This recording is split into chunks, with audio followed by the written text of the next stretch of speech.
मंच पर विराजमान अपने इस भोपाल विभाग के माननीय विभाग संघचालक जी, परम श्रद्धेय सोमकांत जी उमालकर भाई साहब, आज यहाँ जिस श्रेणी के अंतर्गत हम सब लोग एकत्र हैं और जैसा मुझे बताया गया था कि अपनी यह उद्यमी श्रेणी है। उद्यमी श्रेणी में सामान्यतः हम सब जानते हैं कि अपने अपने उद्यमों में लगातार रत रहने वाले ऐसे बंधु भगिनी जिनको आजकल आंग्ल भाषा में एंटरप्रेन्योरशिप के माध्यम से लोग जानते हैं और जो इस प्रकार के काम में लगे हैं कि वे स्वयं नौकरी करने के बजाय दूसरों को नौकरी देने वाले बन सकें। तो मैं सबसे पहले तो इस श्रोता दीर्घा को प्रणाम कर रहा हूँ कि आप सब ने आज यह एक अत्यंत ही उत्तम संयोग यहाँ पर संयोजित किया है कि हम सब लोग बैठ कर के इस देश की संकल्पना को लेकर के बातचीत कर रहे हैं। राष्ट्र की जब भी बातचीत होती है तो सामान्यतः हम सब लोगों को राष्ट्र की संकल्पना करते समय कुछ कुछ सामान्य बातें ध्यान में आती है जो हमको पाठ्यक्रम में पढ़ाई गई है। सहज रूप से कोई यदि चलते फिरते भी हम लोगों से पूछ ले कि देश यानी क्या, तो हम सब लोगों के ध्यान में आता है कि देश यानी एक भौगोलिक सीमा से घिरा हुआ भौगोलिक क्षेत्र, जमीन, और उस ज़मीन के साथ और कुछ, तो फिर हमको ध्यान में आता है कि इस पूरी ज़मीन को संचालित करने वाली एक सरकार। यानी कुल मिला करके दो बातों पर एक देश सिमट करके हम सब लोगों के ध्यान में आता है। लेकिन फिर लगता है कि क्या सचमुच देश यही है जो पाठ्यक्रम में पढ़ाया गया, या इससे इतर भी कुछ होता है? तो देश हम सब के लिए क्या है, इसका परिचय आपको सैद्धांतिक रूप से दूं उसके पहले एक प्रायोगिक रूप से राष्ट्र क्या है ये समझना है। तो एक और नाम में अपने संबोधन में जोड़ना चाहता हूं। यूँ तो श्रद्धेय सुरेंद्र जी भाई साहब हैं, संतोष जी भाई साहब हैं, उनकी उपस्थिति को भी मैं प्रणाम कर रहा हूं, लेकिन एक उपस्थिति अग्रिम पंक्ति में और है। जब मैं उल्लेख करूंगा तो निश्चित तौर पर हम सबका हृदय प्रसन्नता से प्रफुल्लित हो उठेगा। अपने ही मध्य प्रदेश के भिंड क्षेत्र से, चंबल क्षेत्र से ही आते हैं। नाम है सत्येंद्र सिंह लोहिया। क्रीड़ा के क्षेत्र में है। राष्ट्रीय स्वयंसेवक संघ के अनेक प्रकार के जो अनुषांगिक संगठन चलते हैं, जैसे अभी हम सब लोगों ने एक फिल्म के माध्यम से सेवा क्षेत्र को समझने का प्रयास किया, ठीक उसी ढंग से क्रीड़ा के क्षेत्र में अपना एक संगठन काम करता है, क्रीड़ा भारती। उसके इस समय प्रांत के उपाध्यक्ष भी हैं, लेकिन यह इनका इकलौता परिचय नहीं है।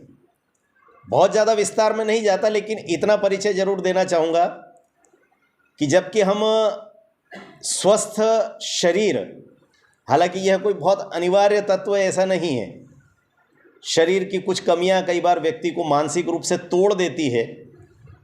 ऐसे लोगों के लिए प्रेरणा पुरुष के रूप में सत्येंद्र जी उभरे हैं और इंग्लिश चैनल को तैर कर पार करने वाले इंटरनेशनल पैरा स्विमर सत्येंद्र जी बने। और हिम्मत केवल यहीं तक नहीं थी, इसलिए इससे आगे की हिम्मत जुटा करके इन्होंने यह चुनौती तय की। हिम्मत वाले लोग हमेशा ये तय करते हैं कि चुनौती अपने आप को देना चाहिए। तो सत्येंद्र जी ने यह तय किया कि एक बार तो इंग्लिश चैनल तैर कर पार कर लिया, अब इसको रिवर्स पार करेंगे बिना रुके। और इंग्लिश चैनल 35 किलोमीटर की होती है, आप सबकी जानकारी के लिए बताऊं। जो लोग इंटरनेट के माध्यम से इन सब चीज़ों को देखते हैं उनको ध्यान में आएगा कि वे 70 किलोमीटर तैर करके उस इंग्लिश चैनल को रिवर्स पार करने की क्षमता संजो रहे हैं और बहुत जल्दी उस सबको प्राप्त भी कर लेंगे। कर लिया है। अरे फिर तो मुझे लगता है कि करतल ध्वनि में मुझे पिछला ध्यान में था कि चूंकि ग्वालियर के कार्यक्रम में हम लोग जब साथ थे तब उन्होंने कहा था कि इसकी तैयारी चल रही है, लेकिन उन्होंने रिवर्स इंग्लिश चैनल भी पार कर लिया। और उससे भी अच्छी बात यह है कि इस बार भारत सरकार ने जो 4 पद्मश्री सम्मान मध्य प्रदेश को सौंपे हैं, उनमें से एक पद्मश्री सम्मान सत्येंद्र भाई को मिला। इंदौर में जीएसटी में सेवाएं देते हैं। तो आज मेरे आग्रह पर, चूंकि उनका मन रहता है कि समाज जीवन में काम करने वाले कुछ अच्छे लोगों से लगातार मिलते रहते हैं, तो मैंने उनको आग्रह किया था कि आप अगर आएंगे तो हमारे कुछ युवा मित्रों से मिलकर के आपको भी अच्छा लगेगा और हमारे युवा मित्रों को प्रेरणा प्राप्त होगी कि सत्येंद्र जी जैसा एक युवा स्वयंसेवक हम सब लोगों के बीच में है। शासकीय सेवा में, जीएसटी में उनकी सेवाएं हैं, क्रीड़ा के क्षेत्र में उनकी उपलब्धियों के कारण से उनको वहाँ पर वृत्ति की दृष्टि से शासन ने आमंत्रित कर लिया है। लेकिन उन सेवाओं से हट करके लगातार देश और समाज के लिए कुछ करते रहना, ये उनका मानस रहता है। तो इसलिए मैंने जानबूझ करके प्रारंभ में अपने संबोधन के क्रम में सत्येंद्र भाई का परिचय आप सबसे करवाया। मूल विषय पर आता हूँ। हम सब लोग जब भारत के संबंध में बात करते हैं तो सामान्यतः हम लोगों को ऐसा लगता है कि भारत यानी एक भौगोलिक सीमा से घिरा हुआ केवल यह एक जमीन का टुकड़ा भर है। लेकिन ऐसे में कभी जब महर्षि अरविंद याद आते हैं, ऐसे में कभी स्वामी विवेकानंद याद आते हैं, ऐसे में कभी हमें जब स्वामी रामतीर्थ याद आते हैं जो कहते थे कि मैं ही भारत हूँ, और उसी क्रम में इस राष्ट्र के यशस्वी प्रधानमंत्री अटल बिहारी वाजपेयी जी जब याद आते हैं तो हमको ध्यान में आता है कि यह राष्ट्र केवल जमीन का टुकड़ा भर नहीं, इस देश में रहने वाले जन, और केवल जन ही नहीं बल्कि इस जन के द्वारा जिस संस्कृति को अंगीकार किया गया है उस संस्कृति को भी जब हम साथ में जोड़ते हैं तब एक राष्ट्र तैयार होता है। और इसलिए हम अक्सर इस बात को कहा करते हैं पंडित दीनदयाल उपाध्याय जी के शब्दों में कि जैसे एक व्यक्ति का शरीर, मन, बुद्धि और आत्मा होती है, ठीक उसी तरह से समाज का भी शरीर, मन, बुद्धि और आत्मा होती है। ये जीता जागता राष्ट्र पुरुष है। जो चार नाम मैंने लिए उन चारों ने यही शब्द प्रयोग किया। महर्षि अरविंद भी यही कहते थे और उनसे लेकर के अटल जी तक सबने यही कहा कि ये राष्ट्र एक जीता जागता राष्ट्र पुरुष है। और अगर ये जीता जागता राष्ट्र पुरुष है तो इसको हम देखते कैसे हैं? इस राष्ट्र का कल कैसा था, इस राष्ट्र का आज कैसा है, और इस राष्ट्र का आने वाला कल कैसा होना चाहिए, जैसा हम सब मिलकर बनाना चाहते हैं। आज का विषय कुल मिलाकर के इतना है। अब इसकी जब हम बात करते हैं तो बीते हुए कल की ओर जब देखते हैं तो कई बार दुर्भाग्य से ऐसा होता है कि जिस पाठ्यक्रम की मैं चर्चा कर रहा था उस पाठ्यक्रम ने हम सब लोगों को जो बताया केवल उतना भारत पिछले कल का हमको पता है। इस देश का इतिहास जब हम पढ़ना शुरू करते हैं तो हमारे ध्यान में आता है कि कुछ मुगलों की वंशावलियां हमको रटवाई गई। जहांगीर, अकबर, बाबर, इन्हीं सब को याद करते करते हम सब लोग हायर सेकेंडरी तक आए, हम सब लोग स्नातक और स्नातकोत्तर हुए। उससे आगे अगर कुछ पढ़ाया तो ये पढ़ाया गया कि ये देश हमेशा से पददलित रहा, आक्रांत आते रहे, हम पर आक्रमण करते रहे और हम सब लगातार गुलाम रहे, वर्षों तक गुलाम रहे। और यह कहते हुए हम सब लोगों का अध्ययन कंप्लीट होता था, पूरा होता था कि हमको 500 साल मुगलों ने गुलाम बनाया, 200 साल अंग्रेजों ने गुलाम बनाया, डच आए, हुण आए, पुर्तगाल आए, और यही सब पढ़ते पढ़ते हम शिक्षित हो गए। क्या सचमुच यही शिक्षा थी? क्या सचमुच यह देश ऐसा ही रहा? अपने ही भोपाल में इस समय एक बहुत प्रख्यात मनीषी रामेश्वर मिश्र पंकज जी इस समय रहते हैं। उनकी एक प्रसिद्ध पुस्तक है भारत। इसके बाद और उस विषय को केंद्रीभूत करते हुए उन्होंने एक दूसरा ग्रंथ लिखा, भारत कभी गुलाम नहीं रहा। सप्रमाण वो हम सब लोगों को कहते हैं कि ये भारत देश कभी गुलाम रहा ही नहीं। आप बताइए, दक्षिण भारत का विजयनगरम साम्राज्य, हम सब लोगों ने कितनी बार उसका इतिहास पढ़ा है? जिस तथाकथित मुगल वंशावली का पाठ हम सब लोगों को पढ़ाया गया, क्या कभी बताया गया कि विजयनगरम साम्राज्य पर आज तक किसी मुगल अंग्रेज का राज नहीं हुआ? कभी वो पराधीन हुआ ही नहीं। लेकिन दुर्भाग्य से विजयनगरम साम्राज्य हम सबको पढ़ाया गया तो कितना पढ़ाया गया? तेनालीराम के किस्से हम सब लोगों ने सुने। तब हमको पता लगा कि विजयनगर कोई साम्राज्य है, उसमें एक बुद्धिमान मंत्री है, उन दोनों राजा के और इनके किस्से अकबर बिरबल की तरह वो किस्से चलते रहते हैं। लेकिन उससे पहले भी जिस राष्ट्र की बात हम करते हैं वह राष्ट्र दरअसल मृत्युंजय राष्ट्र कहा जाता है। पूरे विश्व के जितने देश हैं उन सब देशों के जन्म दिवस भी हैं। कोई देश उठा करके देख लीजिए। लेकिन भारत का जन्म दिवस है क्या? हम सब लोगों से कहा जाता है, डिस्कवरी ऑफ इंडिया जैसी किताबें लिखने वाले लोगों ने कहा 15 अगस्त 1947 को इस भारत का जन्म हुआ। दुर्भाग्य से नई पीढ़ी, नई पोध ने, और बल्कि हमारी जो मध्य आयु वर्ग की पीढ़ी थी उन्होंने भी मान लिया कि 15 अगस्त 1947 को इस देश का जन्म हुआ। तो जिस देश में त्रेता में राम घूम रहे थे, जिस देश में द्वापर में कृष्ण घूम रहे थे, वह क्या था?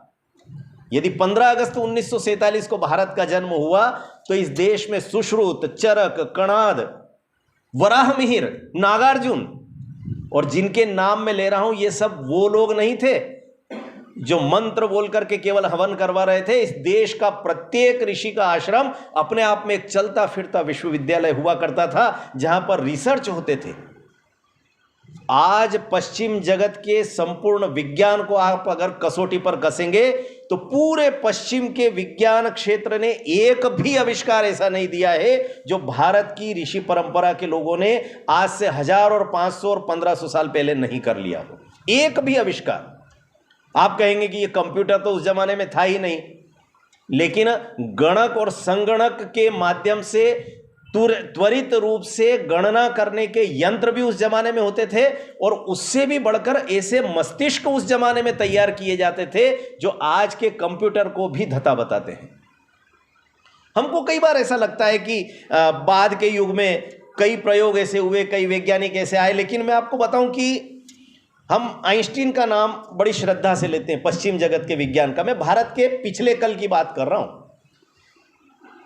आइंस्टीन का सम्मान के साथ नाम लेते हैं, लेना भी चाहिए, विज्ञान के क्षेत्र में उन्होंने बड़ा काम किया। लेकिन क्या हमको पता है क्या कि आइंस्टीन कहते हैं कि मेरे पूरे जीवन के विज्ञान के जितनी उपलब्धियां हैं, जितने विज्ञान के आविष्कार हैं मेरे, उन सब में जो सबसे बड़ा योगदान विज्ञान जगत को मेरा है, आइंस्टीन कह रहे हैं, वो क्या है? तो वो कहते हैं कि समय सापेक्षता सिद्धांत जो मैंने दिया है वो मेरे जीवन की सबसे बड़ी उपलब्धि है, जो मैंने पश्चिम के विज्ञान को दिया, दुनिया के विज्ञान को दिया। अभी समय सापेक्षता सिद्धांत की बात बाद में करता हूं, पहले मैं आपको ले चलता हूं पिछले कल के भारत में। एक होता है अपने यहां रेवतक पुराण। रेवतक पुराण में एक कथा आती है, बहुत संक्षिप्त में वो कथा आपको सुनाता हूं। राजा रेवतक थे, उनको कोई संतान नहीं थी। ब्रह्मा जी की आराधना की, ब्रह्मा जी से कहा कि मुझे संतति नहीं है। ब्रह्मा जी ने आशीर्वाद दिया और एक पुत्री रत्न की प्राप्ति हुई। पुत्री का नाम रखा गया रेवती। रेवती जब बड़ी हुई तो उसकी देह यष्टि खूब अच्छी थी, उसकी हाइट हेल्थ बहुत ज़्यादा थी, तो उसके लायक कोई वर नहीं मिल रहा था। तो अपनी बेटी को लेकर के रेवतक रेवती को लेकर के ब्रह्मा जी के यहाँ पहुँचे। ब्रह्मा जी के यहाँ उस समय वृंदगान चल रहा था। अचानक उनको देख करके ब्रह्मा जी हंसे और उन्होंने वृंदगान रोकने का इशारा किया। कहा रेवतक कैसे आए थे? कहा बेटी तो दे दी, लेकिन इसके लायक कोई वर नहीं दिया। इतनी अच्छी हेल्थ हाइट वाला वर भी तो चाहिए, वो आपने सृष्टि पे भेजा ही नहीं बना करके इसके योग्य।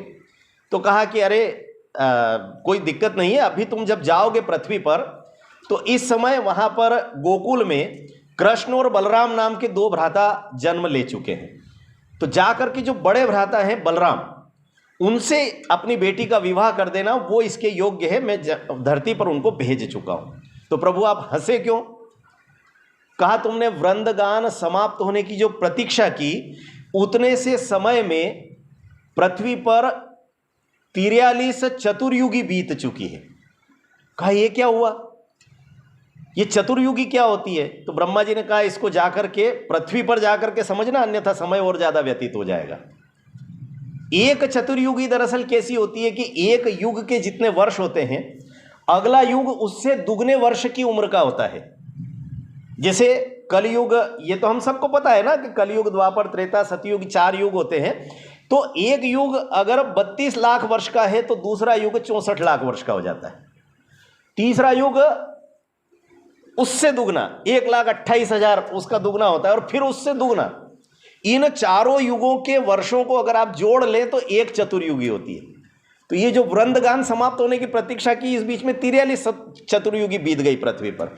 लेकिन तुम चिंता मत करो, क्योंकि तुम बेटी को साथ लेकर के आए थे, तो इसकी उम्र अभी मात्र कुछ वर्ष ही बढ़ पाई है। तुम्हारी और बेटी की उम्र अभी ज्यादा नहीं बढ़ी है, क्योंकि समय सापेक्षता के कारण से इस समय पृथ्वी पर इतनी चतुर्युगी बीती है, लेकिन यहां पर केवल इतने से वर्ष बीते हैं। तुम जल्दी से जाओ और बेटी का विवाह कर दो। ये तो है रेवतक पुराण की कथा। लेकिन आइंस्टीन ने जो अपने जीवन का सबसे बड़ा सिद्धांत दिया है, जिसको वो कहते हैं समय सापेक्षता सिद्धांत, वह समय सापेक्षता सिद्धांत ये कहता है कि यदि आप प्रकाश की गति से चलने वाले किसी विमान में बैठकर अंतरिक्ष की यात्रा करें। कोष्टक में आइंस्टीन ये भी लिख देते हैं, ऐसा संभव नहीं है। प्रकाश की गति से चलने वाला प्लेन बन सकता है क्या? रॉकेट संभव नहीं है। लेकिन अगर हो तो उसमें बैठ करके जाएं, तो आप यदि अंतरिक्ष का चक्कर लगा करके लौटें तो आपकी उम्र उतने समय में 56 वर्ष बढ़ेगी, लेकिन पृथ्वी पर तब तक 58 लाख वर्ष व्यतीत हो चुके होंगे। ऐसी कुछ आंकड़े उन्होंने उस समय सापेक्षता सिद्धांत में दिए। अब मैं आपसे प्रश्न कर रहा हूं, ये जो समय सापेक्षता सिद्धांत है आइंस्टीन का, क्या इससे पहले यह समय सापेक्षता सिद्धांत आपको रेवतक की कथा में दिखाई नहीं देता वैसा का वैसा? यह कल का भारत था, और यह कल का भारत ऐसा था कि इसने जितने धार्मिक आध्यात्मिक सिद्धांत दिए, उन सब सिद्धांतों को आज का आधुनिक विज्ञान सिद्ध कर रहा है। इन दिनों व्हाट्सएप पर एक लगातार मैसेज आता है, युग सहस्त्र योजन पर भानु। उसकी गणना करके ब्रिटेन के गणितज्ञ ने कहा कि भैया ये युग सहस्त्र योजन ये कितना है, तो यह एग्जैक्ट पृथ्वी और सूर्य के बीच की दूरी है। ये कौन लिख करके गए? किसी वैज्ञानिक ने नहीं लिखा था, ये तुलसीदास जी ने लिखा। हनुमान जी जब सूरज की तरफ गए थे लड्डू की तरह उसको खाने के लिए, तो ये युग सहस्त्र योजन पर भानु हमारे ऋषि परंपरा के लोगों ने लिख करके दिया। और केवल इतना ही नहीं, तो इन दिनों पश्चिम का संपूर्ण विज्ञान जगत जिस महाप्रयोग के लिए अपनी पीठ थपथपा रहा है, उस महाप्रयोग को कर लेने के बाद अंततः विज्ञान जगत ने किया क्या? पहले उन्होंने कहा था कि अणु सबसे छोटा कण है प्रकृति का, फिर कहा कि नहीं भाई अणु के अंदर एक परमाणु होता है, फिर कहा कि नहीं भाई परमाणु के अंदर इलेक्ट्रॉन प्रोटॉन न्यूट्रॉन होते हैं। उनका नाभिक जो है वह सृष्टि की सबसे छोटी इकाई है। लेकिन यह जो महाप्रयोग हुआ इसमें 130 से ज्यादा देशों का सहयोग लिया गया, यानी पूरे विश्व का विज्ञान जगत लगा और अंततः एक महाविस्फोट किया गया पृथ्वी के अंदर, कई किलोमीटर अंदर प्रयोगशाला बना करके। और जब वो महाविस्फोट हुआ तो उन्होंने अंततः निष्कर्ष क्या दिया? उस महाप्रयोग का निष्कर्ष क्या आया? उन्होंने कहा कि ये संपूर्ण सृष्टि जो है इसमें चर अचर जितनी चीजें हैं, ये टेबल, ये मोबाइल, ये माइक और स्वयं विकास भी और आप सब भी, इन सब के अंदर कोई एक तत्व ऐसा है जो सब में समान रूप से विद्यमान रहता है। यह हो गया महाप्रयोग और यह हो गया उसका निष्कर्ष। इस देश के सूर, मीरा, कबीर, तुलसी वर्षों से कह रहे हैं कि आत्मा सो परमात्मा। सृष्टि में प्रत्येक कण कण में ईश्वर विराजमान है। एक ब्रह्म तत्व होता है जो पूरी सृष्टि को संचालित करता है। ये सारी बातें तो हम वर्षों से कह रहे थे, लेकिन यह सब जब कहा गया उसकी हम सब ने मजाक बनाई। आधुनिक युग में हमको ऐसा लगता है कि हमारे पुरखे जो कह गए वो सब तो मूर्खताएं थी। वो तो क्या धर्म के नाम पर घंटी बजाते थे, शंख बजाते थे।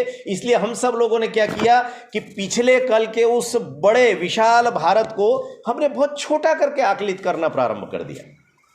लेकिन हम सब लोगों को यह समझना चाहिए कि आधुनिक युग का पूरा विज्ञान जगत दरअसल भारत के सामने आज भी साष्टांग दंडवत की मुद्रा में। केवल विज्ञान जगत की बात छोड़ दें आप, साहित्य के क्षेत्र में टी.एस. इलियट को जब नोबेल पुरस्कार प्राप्त हुआ तो द वेस्टलैंड रचना पर मिला और उनसे कहा गया कि द पीस नाम की आपकी जो कविता है उसकी अंतिम पंक्ति जो है वो हमको समझ में नहीं आती है। तो उन्होंने क्या कहा पता है अपने टी.एस. इलियट ने? उन्होंने कहा कि अंतिम पंक्ति दरअसल संस्कृत की है, ओम शांति ही शांति ही शांति ही, यहां पर मेरी रचना समाप्त होती। नोबेल पुरस्कार विजेता रचना। और उस रचना की अंतिम पंक्ति का अर्थ जब पत्रकारों ने पूछा तो उन्होंने क्या कहा? उन्होंने कहा कि यह शब्दों में समझना कठिन है, आप इसके लिए भारत जाइए, भारत में हिमालय की कंदराओं में तपस्या करते किसी ऋषि के चेहरे की तरफ थोड़ी देर देख लें तो आपको ध्यान में आएगा कि इस पंक्ति का अर्थ क्या होता है। ये टी.एस. इलियट कह रहा है, इटली का नोबेल पुरस्कार विजेता साहित्यकार। और ये सब लगातार चल रहा है, लेकिन दुर्भाग्य से हम लोगों ने अपने इस पिछले कल के अवदान को आकलन करना ही बंद कर दिया। 16 जुलाई 1945 को एक बड़ा प्रयोग होता है और वो प्रयोग होता है डॉक्टर जूलियस रॉबर्ट ओपेनहीमर के द्वारा। अमेरिका ने पहला परमाणु बम बनाया। परमाणु बम का परीक्षण हुआ अमेरिका में। पत्रकारों ने जब ओपेनहीमर से पूछा, वहां के परमाणु जनक जैसे हमारे यहाँ अनिल काकोडकर या हमारे यहाँ पर एपीजे अब्दुल कलाम साहब हैं, वैसे वो अमेरिका के परमाणु जनक थे। ओपेनहीमर से पूछा कि ये जो दृश्य था ये तो बड़ा अभूतपूर्व दिखाई दे रहा था जब परमाणु बम एकदम से फटा। आप यदि एक वाक्य में इस दृश्य को दर्शाना चाहें तो कैसे दर्शाएंगे? ओपेनहीमर ने कहा सूर्य कोटि समप्रभ। लोगों को समझ में नहीं आया ये सूर्य कोटि समप्रभ क्या है। उन्होंने कहा सूर्य यानी द सन, कोटि यानी करोड़ नहीं, मेनी करोड़, कई कई करोड़ सूर्य, सूर्य कोटि, सम यानी इक्वल बराबर, प्रभ, उन्होंने कहा प्रभ का अर्थ अंग्रेजी में तो मेरे को 26-28 शब्द बोलना पड़ेंगे, संस्कृत में उसके इतने सारे अर्थ निकलते हैं। इसका अर्थ ध्वनि भी होता है, इसका अर्थ प्रकाश भी होता है, इसका अर्थ ऊर्जा भी होता है, इसका अर्थ प्रभास भी होता है। उन्होंने कहा कि ये सारे शब्द एक साथ, ऐसा लगा कि करोड़ों सूर्य एक क्षण में प्रकाशित हो गए हों, ऐसा यह दृश्य था। लोगों ने कहा कि ये तो अनूठा काम हो गया, अमेरिका ने पहला परमाणु बम बनाया। उन्होंने कहा नहीं नहीं नहीं, ऐसा आप मानते हो, मैं नहीं मानता। कहा ऐसा क्यों? इससे पहले दुनिया में किसी ने परमाणु बम का उपयोग किया हो, बनाया हो? उन्होंने कहा आप में से गीता किसने पढ़ी है? और उसमें 11वें-12वें अध्याय में एक श्लोक आता है, दिवि सूर्य सहस्त्रस्य करके, उन्होंने एक श्लोक उद्धृत किया। उन्होंने कहा कि इस श्लोक का अर्थ अगर मैं लगाता हूं अंग्रेजी में तो मेरे ध्यान में आता है कि संभवतः दुनिया का पहला परमाणु बम महाभारत के युद्ध में प्रयोग हुआ होगा। जब यह बात कही तो लोगों को इतना आश्चर्य हुआ कि उन्होंने अगले दिन अपने अपने देश में अपनी अपनी भाषा में अमेरिका के पहले परमाणु परीक्षण के समाचार को, अक्षत भाई यहां पर बैठे, हम लोग शीर्षकों के लिए जूझते हैं, पत्रकार लोग, कोई अच्छा सा टाइटल मिल जाए। हर देश के अखबार ने अपनी अपनी भाषा में लिखा सूर्य कोटि समप्रभ। दुनिया का एक देश ऐसा था जिसने ऐसा कोई शीर्षक नहीं दिया। वही अंग्रेजों का गुणगान कर रहे थे, अरे अंग्रेजों की तकनीकी इतनी समृद्ध है, अंग्रेजों का विज्ञान इतना समृद्ध है, हमको अभी उनके विज्ञान तक पहुंचने में 1000 साल लग जाएंगे।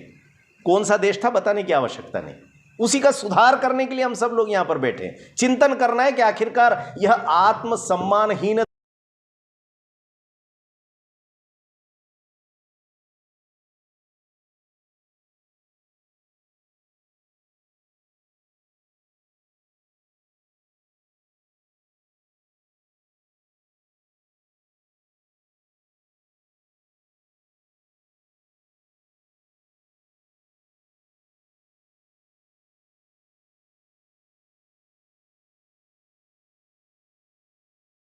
पश्चिम में चढ़ाना पड़ेगा, खून चढ़ाना पड़ेगा। किसको चढ़ाना पड़ेगा भाई? कौन बीमार है? तो उन्होंने कहा है कि east to the west to save western science, पश्चिम के विज्ञान को बचाने के लिए मर रहा है। वेस्टर्न साइंस जो है वो मर रहा है, इसलिए उसको जिंदा रखना है तो पूर्व से ला करके रक्त चढ़ाना पड़ेगा। लेकिन क्यों मर रहा है भाई? पश्चिम के विज्ञान को क्या हो गया है?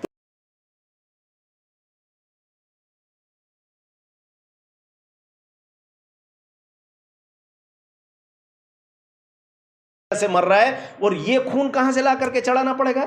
तो पूर्व से अध्यात्म का, धर्म का रक्त ला करके चढ़ाने का काम कौन कर सकता है? तो फिर से पूरी दुनिया केवल एक तरफ देखती है, वो देश भारत है। पूरी दुनिया लगातार आप देखेंगे कि, और ये कोई ऐसे एक दो नहीं, अगर मैं यहां पर 4 घंटे बोलूं तो आपको ऐसे 2000 संदर्भ दे सकता हूं लगातार बोलते हुए। लेकिन कई बार हमको लगता है कि हाँ साहब ये पुराना भारत था तो नया भारत क्या है।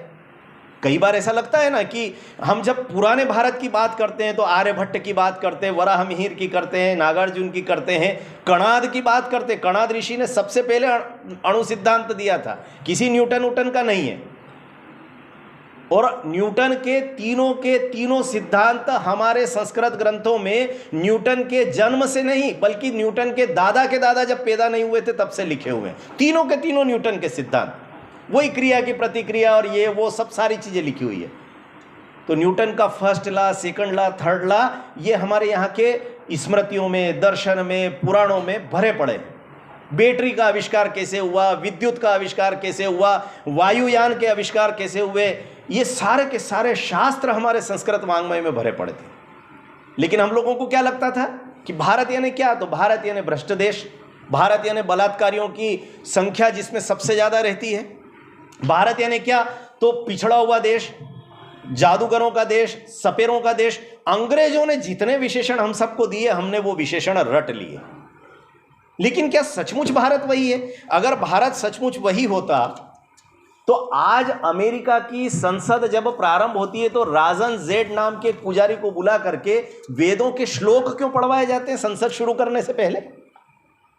अगर यह केवल जादूगर और सपेरों का देश था तो मैं अभी पिछले दिनों कुछ संदर्भ देख रहा था, तो नई पीढ़ी चूंकि इंटरनेट सेवी है और इंटरनेट पर वो कई रेफरेंस देखती है, तब उसको समझ में आता है कि वास्तव में भारत ऐसा है क्या।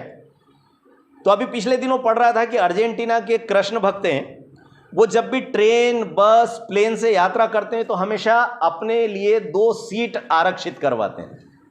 हम लोगों को अगर ऐसा करना पड़े ना, तो हम तो पैसा बिल्कुल व्यय ना करें, 1-1 रुपया बचाने वाले लोग हम, लेकिन वो हमेशा 2 सीट बुक करते हैं। क्यों करते हैं?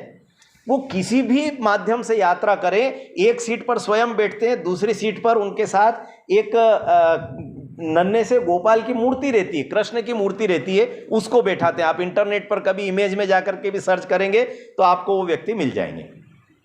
कान्हा को साथ लेकर के चलने की क्या जरूरत है उस व्यक्ति को? अर्जेंटीना के रहने वाले हैं, अंग्रेज हैं। और ऐसे 1-2 लोग नहीं है। एक बहुत प्रसिद्ध कंपनी है फोर्ड कंपनी, हम सब लोग चूंकि युवा उद्यमी है इसलिए सबको पता है, फोर्ड कंपनी का नाम कौन नहीं जानता। उसके मालिक है अल्फ्रेड फोर्ड, वो भी पक्के कृष्ण भक्त हैं और अब तो विधिवत उन्होंने घोषणा करके हिंदू धर्म अंगीकार कर लिया है। स्वयं फोर्ड ने, इतनी बड़ी कंपनी के उद्यमी, और उन्होंने हिंदू धर्म केवल इसलिए अंगीकार किया क्योंकि उन्होंने भारत का कल भी पढ़ लिया और भारत का आज भी वो अपनी आंखों से देख रहे थे। ऐसे कई उदाहरण आपको मिलेंगे। अपन जब हम सब लोग जब उत्तराखंड जाते हैं और वहाँ पर नीम करोरी बाबा के आश्रम में, मठ में जब दर्शन करने जाते हैं तो हम लोगों को वहाँ पर क्या बताया जाता है? शिमला या बाकी जगह हम जाते हैं तो वहाँ पर भी उनके आश्रम बने हुए, उत्तराखंड में कई जगह। तो नीम करोरी बाबा के शिष्य कौन कौन है? तो ध्यान में आता है कि इस समय के दुनिया के जितने उच्च संस्थानों के मालिक हैं या सीईओ हैं या एमडी हैं, वो सब के सब, Mark Zuckerberg, Julia Robert, Steve Jobs, doctor Richard Alpert, ये सब उनके शिष्य रहे। और ये सब के सब लोग बड़े गर्व से कहते हैं कि जब भी हम तनावग्रस्त होते हैं तो हम सीधे नीम करोरी बाबा के आश्रम में जाते हैं। कुछ दिन वहाँ पर एकदम लो प्रोफाइल रह करके, बिल्कुल सादे वस्त्र पहन करके, धोती, और एक धोती ऊपर डालते हैं, एक धोती नीचे पहनते हैं और लगातार साधना करते हैं। उससे उनको शांति मिलती है। ये सब क्या है? ये आज का भारत है। दरअसल इस भारत को अगर हमको समझना है तो हमको ये ध्यान में आना चाहिए कि आज के आधुनिक विश्व में भारत की छाप हम सब लोग कहाँ कहाँ दैनिक जीवन में देख रहे हैं। हम लोगों में से कितने को पता है कि एक बहुत प्रसिद्ध सिंगर हुए किम्बर्ली व्याट, उन्होंने अपनी गर्दन पर एक टैटू बनवाया। इन दिनों क्या होता है कि मॉडलिंग और फिल्मी सितारे और ये सब पश्चिम जगत के बड़े आदर्श हो गए हमारे यहाँ के भारत के युवाओं के लिए भी। तो उन्होंने क्या किया कि अपनी किम्बर्ली व्याट ने अपनी गर्दन पर एक टैटू गुदवाया। लोगों ने कहा कि भाई ये समझ में नहीं आता है कौन सी भाषा में है। उन्होंने अपनी गर्दन पर लिखा है लोका समस्ता सुखिनो भवन्तु। एक और बहुत प्रसिद्ध पॉप सिंगर है रसेल ब्रांड, खूब नाम सुना होगा आपने, रसेल ब्रांड का नाम बड़ा चलता है। उन्होंने भी टैटू बनवाया। उन्होंने टैटू पर क्या लिखवाया? उन्होंने लिखवाया है अनुगच्छतु प्रवाहम, यानी प्रवाहमय होकर के आगे बढ़ो। संस्कृत की उक्ति है। ये टैटू उन्होंने अपने शरीर पर गुदवा रखा है। और ऐसे 1-2 लोग नहीं है। एक एडम लेविन है, इन्होंने सीने पर तपस लिखवाया है, तपस्या के पर्याय के रूप में। और एक और अमेरिकी अभिनेत्री है ब्रिटनी स्नो, उन्होंने अभय गुदवाया है। प्रश्न ये नहीं है कि ये सब टैटू गुदवाने वाले लोग ये कोई दक्षिण अफ्रीका के क्रिकेट खिलाड़ी हैं जॉन्टी रोड्स, उन्होंने अपनी बेटी का नाम ही इंडिया रख लिया है। जब जॉन्टी रोड्स से पूछा था, आप कभी देखेंगे यूट्यूब पर ये सारे वीडियो डले पड़े, उनसे पूछा कि बेटी का नाम इंडिया क्यों रख लिया? उन्होंने कहा कि मैं अपनी बेटी की जिस तरह की प्रगति देखना चाहता हूं, वो प्रगति मुझे अगर किसी एक शब्द में दिखाई देती है तो उसका नाम इंडिया है।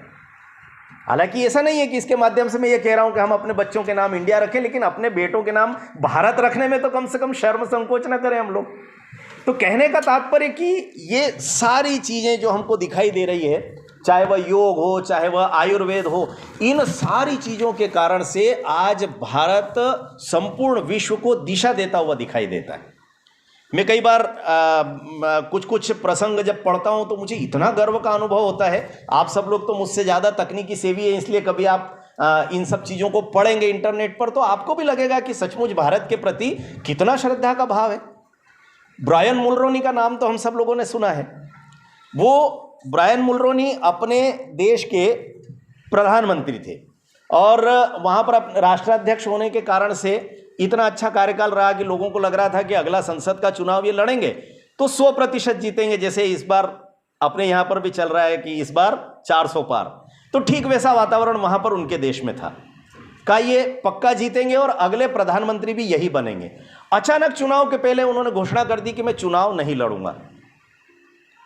अब जैसे ही उन्होंने ये कहा तो लोगों ने कहा कि चुनाव नहीं लड़ोगे, आप तो अगले प्रधानमंत्री हो, घोषित प्रधानमंत्री और संसद का चुनाव नहीं लड़ोगे तो फिर वापस प्रधानमंत्री कैसे बनोगे? और इसका कारण क्या है चुनाव नहीं लड़ने का? जो कारण उन्होंने पत्रकार वार्ता में बताया वो बड़ा अनूठा है, हम सब लोगों को उसको जरूर पढ़ना चाहिए। उन्होंने कहा कि मेरी जो 2 बहनें हैं वो दोनों ही बहनें दरअसल अपना धर्म छोड़ करके अब एक हिंदू संत की शिष्या बन गई है और उन्होंने संन्यास ले लिया, और उन दोनों बहनों के जो गुरु हैं उनसे मिलने के लिए मैं वर्ष में एक बार भारत जाता हूं। ऋषि परंपरा के व्यक्ति हैं, मैंने भी उनको गुरु तुल्य माना हुआ है। मैं जब भारत जाता हूं तो वह मेरा राजनयिक प्रवास नहीं होता है, एक देश का प्रधान दूसरे देश की यात्रा पर नहीं जाता, एक सामान्य व्यक्ति की तरह मैं जाता हूं। लेकिन चूंकि मेरा देश इस समय अमेरिका का मित्र राष्ट्र है और भारत रूस का मित्र राष्ट्र है, इस समय ये दोनों शक्तियां जो है विश्व में सबसे बड़ी हैं, तो मैं जब भारत यात्रा करूंगा तो अमेरिका सहित अमेरिका के जितने मित्र राष्ट्र वो कहेंगे कि मैं अंदर कुछ ना कुछ मिली भगत कर रहा हूं भारत के साथ या रूस के साथ, इससे मेरे देश का नुकसान हो सकता है। तो अब मेरे पास केवल 2 विकल्प बचे, या तो मैं भारत जाना छोड़ दूं या प्रधानमंत्री पद का त्याग कर दूं। मैं भारत जाना नहीं छोड़ सकता, इसलिए प्रधानमंत्री पद का त्याग कर रहा हूं। आप कल्पना कर सकते हैं भारत आना भर जिन लोगों के लिए इतना महत्व का है, उस देश में रहने वाले लोग, जब राजनीति के पीछे हम लोग बावले घूमते रहते हैं, हमारे राजनेताओं को हम लोगों ने आदर्श हैं मानना भी चाहिए, लेकिन केवल आदर्श हो तभी आदर्श मानना चाहिए। राजनीति में प्रवेश मात्र से कोई व्यक्ति आदर्श नहीं हो जाता, क्योंकि यह देश तो चाणक्य का देश है। आप कल्पना करिए, उस व्यक्ति ने जब अपनी चोटी खोल करके मगध साम्राज्य को चुनौती दी और एक गड़रिये बालक को उठा करके सिंहासन पर बैठा दिया, तो चंद्रगुप्त ने क्या कहा था चाणक्य से? उसने यही कहा था कि अब ये राजकाज तो इतना बड़ा साम्राज्य, आपने मेरी शादियां इतने बड़े बड़े देशों की राजकुमारियों से करवा दी, उन सारे देशों को मिला करके एक बड़ा अखंड भारत का स्वरूप खड़ा कर दिया, इतने बड़े देश को मैं कैसे संभालूंगा? अब तो आपको राजा की कुर्सी पर बैठना है, मैं आपके चरणों में बैठकर आप जैसा कहेंगे वैसा राजकाज चलाऊंगा। तो चाणक्य ने क्या कहा था?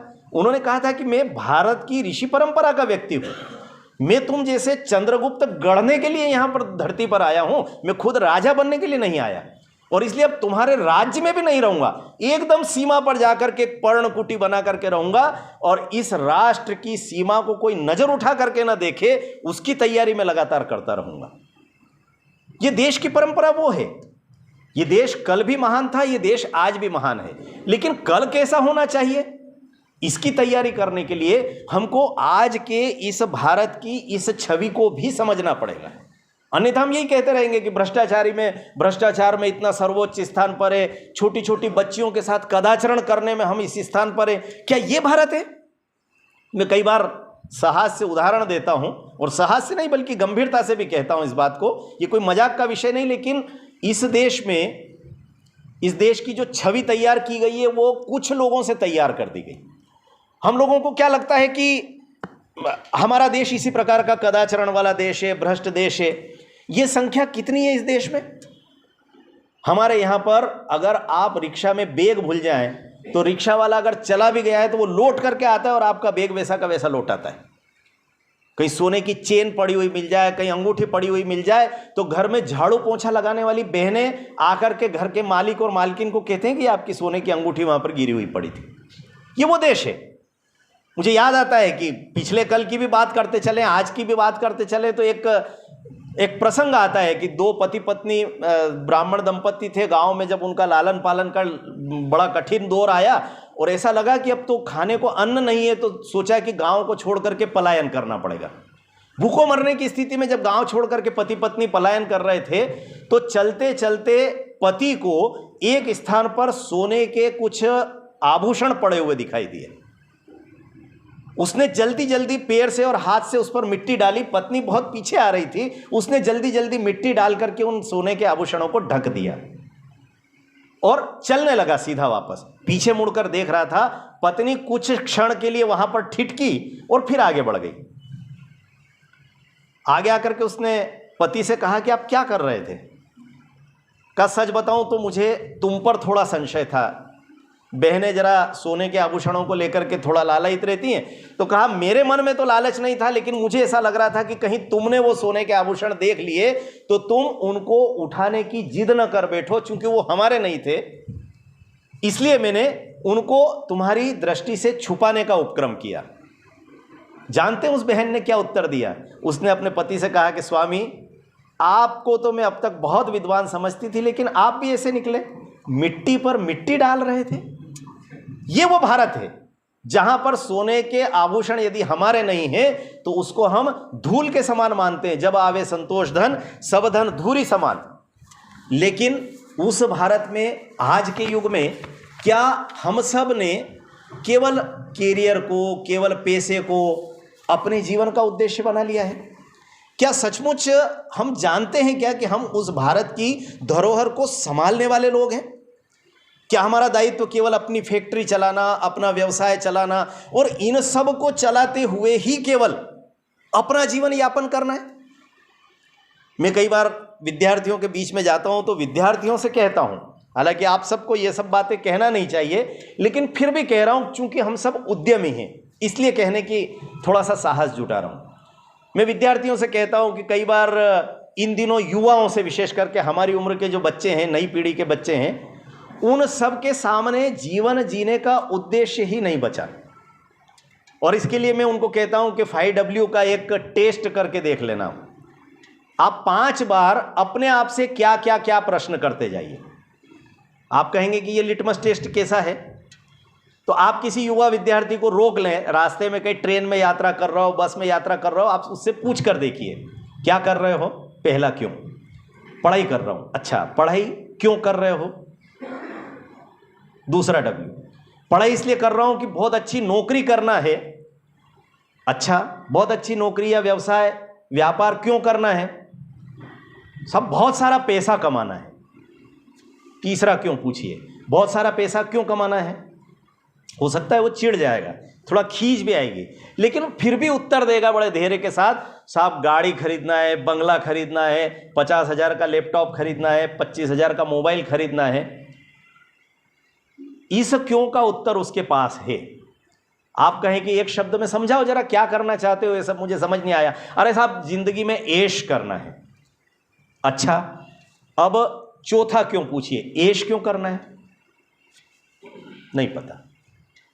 इस क्यों का उत्तर भारत के 99% युवाओं के पास नहीं है। अगर आप अपने आप से भी ये प्रश्न करेंगे, हमारे पास भी इसका उत्तर नहीं है।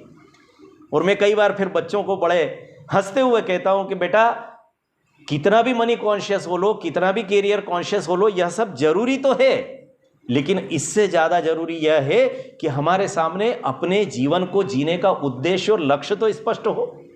हम ये जो व्यापार, व्यवसाय, ये सब कुछ कर रहे हैं, इसको जीने का उद्देश्य क्या है? तो उसका एकमात्र तरीका है।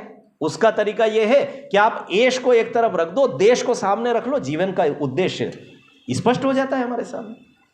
तो हम सब उद्यम करते हुए क्या अपने देश को, अपने समाज को अपने सामने रख रहे हैं क्या? हम जिस तरह के भारत का निर्माण करना चाहते हैं, उस तरह के भारत के निर्माण के लिए हमारी भूमिका क्या होगी? कल का भारत कैसा चाहते हैं? तो मैं कभी कभी कुछ उदाहरण देता हूं। हम सब चूंकि युवा उद्यमी हैं, इसलिए उदाहरण में देता हूं कि आपको शायद इंटरनेट पर आप सर्च करेंगे तो बड़ी आसानी से वो सब मिल जाएंगे। भले ही आपको नाम भी पता नहीं होगा, उनका काम आप लिख करके सर्च करेंगे, काम के आधार पर व्यक्ति मिल जाएंगे।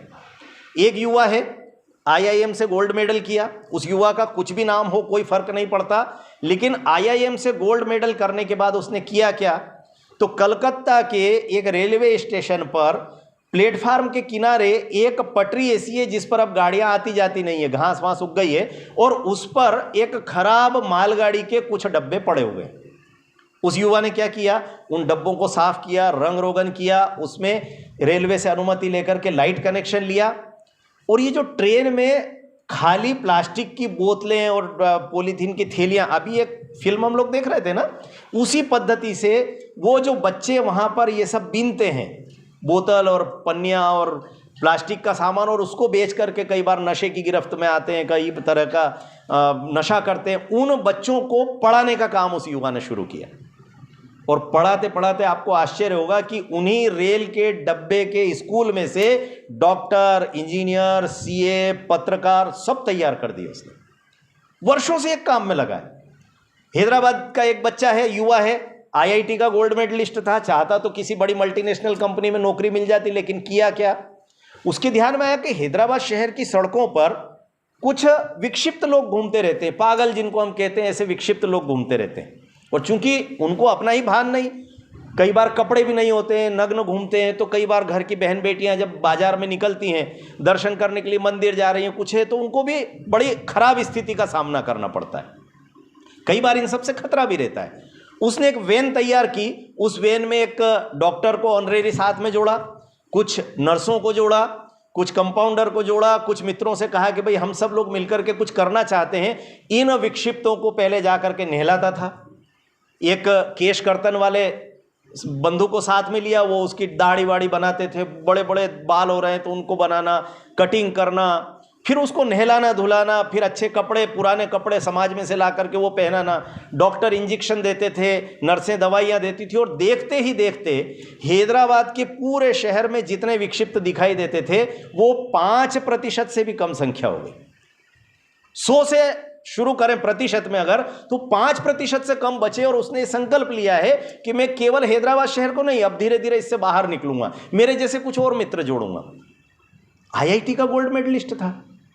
एक बिहार का एक बच्चा है, वो भी अहमदाबाद आईआईएम से गोल्ड मेडल करके आया, और उसने देखा कि मेरे गांव के आसपास के 100 गांवों के किसानों को उनके फसल का, उनके फल का, उनकी सब्जियों का ठीक तरह से मूल्य ही नहीं मिलता। और इसके विपरीत पटना जैसे बड़े शहरों में, या जितने बिहार के, दिल्ली के, या जितने बड़े शहर हैं, वहां पर मॉल में 10-10, 20-20 गुना, 100-100 गुना कीमत पर यही सारे सब्जी फल बिकते हैं। बीच में हुआ क्या है, केवल उनको फ्रीजर में रखा रहा, और बाद में एयर टाइट पॉलीथीन में पैक करके और बढ़िया धुले हुए वो मॉल में रख दिए गए। उनकी कीमतें इतनी बढ़ गई। उसने कहा ये 2 काम तो मैं अपने गांव में कर सकता हूं।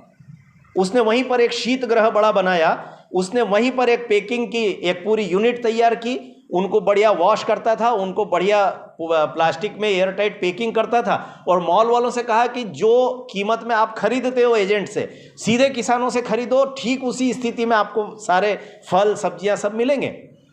आसपास के लगभग 100-200 गांवों के किसानों की जिंदगी बदल करके रख दी उस युवा ने। और ऐसे 1, 2, 10, 20 नहीं, सैकड़ों उदाहरण आपको देखने को मिल सकते हैं। केरल के एक वरदराजन जी हैं। वरदराजन जी को वर्षों पहले सरकारी नौकरी मिल गई, अब वो रिटायर्ड हैं, सेवानिवृत्त हैं, अब एक अच्छी खासी उनको पेंशन मिलती है। आप कल्पना करिए कितने साल हो गए सरकारी नौकरी करते हुए।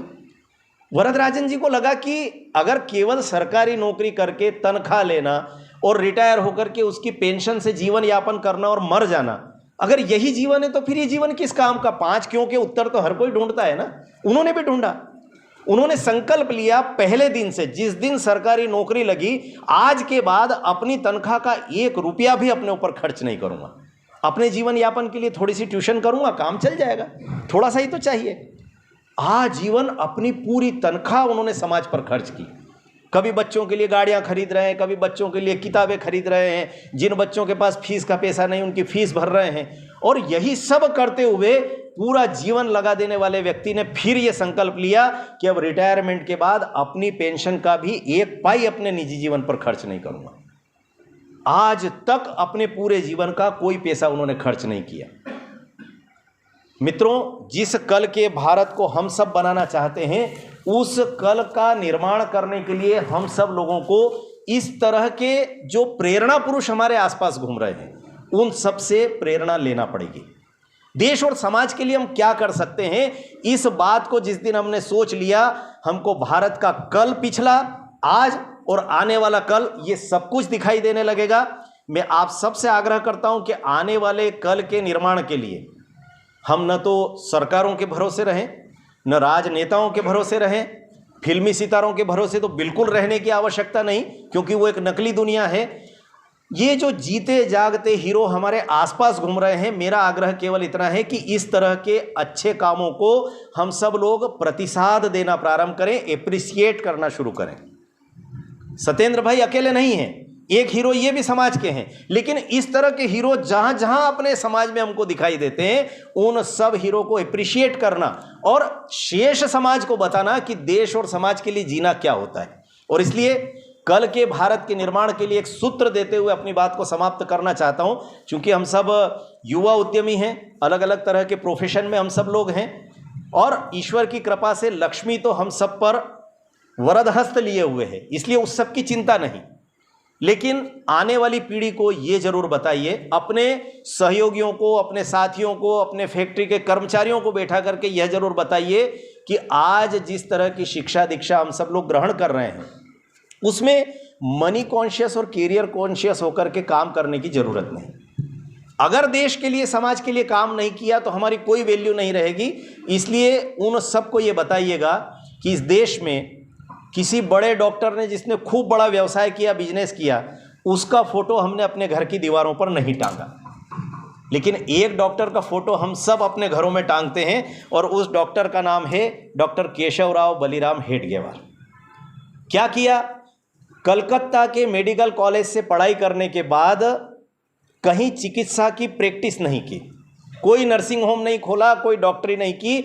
उनको ध्यान में आया कि मेरा समाज बीमार है, सबसे पहले इस समाज का रोग दूर करने की जरूरत है, और इसलिए राष्ट्रीय स्वयंसेवक संघ की स्थापना की। और आज डॉक्टर हेडगेवार का चित्र पूरी श्रद्धा के साथ करोड़ों घरों में टंगा हुआ है। दो वकील थे, अंग्रेजों के जमाने में बैरिस्टरी पास करके आए लंदन से। एक वकील साहब थे जिनका नाम था मोहनदास करमचंद गांधी। वकालत नहीं की, पूरा देश के लिए अपना जीवन समर्पित कर दिया, एक लंगोटी लगाई, भारत माता की स्वतंत्रता के आंदोलन में कूद पड़े। आज घर घर में बापू को हम सब लोग जानते हैं, उनके चित्र सम्मान के साथ लगाते हैं। क्यों लगाते हैं? अगर वो वकील रहे होते, खूब पैसा कमाया होता तो नहीं लगाते। वीर सावरकर, वीर विनायक दामोदर सावरकर ने वकालत करने के बाद अपना संपूर्ण जीवन राष्ट्र के लिए समर्पित किया। हमने उनके चित्र अपने घरों में लगाए।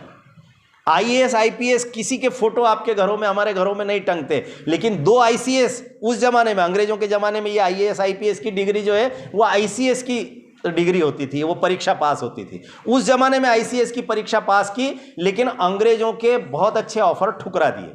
काम तुम्हारी गुलामी भी नहीं करेंगे, तुम्हारी नौकरी नहीं करेंगे, तुमको भगा करके भारत माता को स्वतंत्र करेंगे। कौन थे ये दोनों आईसीएस पास करने वाले लोग? पहले थे महर्षि अरविंद, दूसरे थे नेताजी सुभाष चंद्र बोस। दोनों के फोटो अपने घरों में टंगते हैं। अगर ये नौकरियां कर लेते उस जमाने में, गाड़ी बंगला ले लेते, तो शायद हमारे किसी के घरों में उनके फोटो नहीं टंगते। आइए हम सब मिलकर के अपने आसपास रहने वाले सभी बंधु भगिनी को यह समझाने का प्रयास करें कि आने वाला कल भारत का कल है। और एक बहुत प्रसिद्ध पाश्चात्य जगत के दार्शनिक हुए, उन्होंने कहा है कि संपूर्ण विश्व का इतिहास अब आने वाले समय में केवल और केवल भारत के द्वारा लिखा जाने वाला है, संपूर्ण विश्व का इतिहास। और यही आने वाले विश्व के इतिहास की सार्थकता है कि उसे भारत के द्वारा ही लिखा जाना चाहिए। ओडोनेल के उस कथन को मैं ससम्मान उद्धृत करते हुए अपनी बात समाप्त कर रहा हूं। आइए हम सब मिल करके और उसी दिशा में बढ़ें, इस देश को यशस्वी बनाने का प्रयास करें। बहुत